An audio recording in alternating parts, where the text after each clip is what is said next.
घड़ी चौक के दिल में खुली देव फल दुकान बन गई है ताजगी का नया ठिकाना।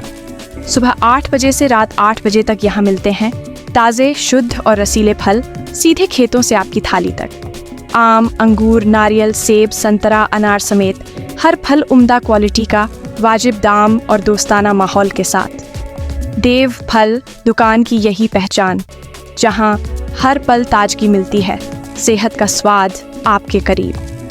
तो बालोद वासी आज ही पहुँचें घड़ी चौक पर और सेहत का खजाना घर ले जाएं। घड़ी चौक के दिल में खुली देव फल दुकान बन गई है ताजगी का नया ठिकाना।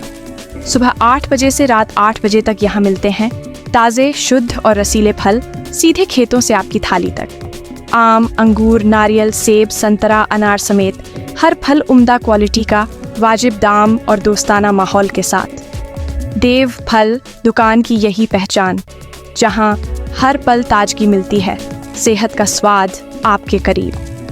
तो बालोद वासी आज ही पहुँचें घड़ी चौक पर और सेहत का खजाना घर ले जाएं।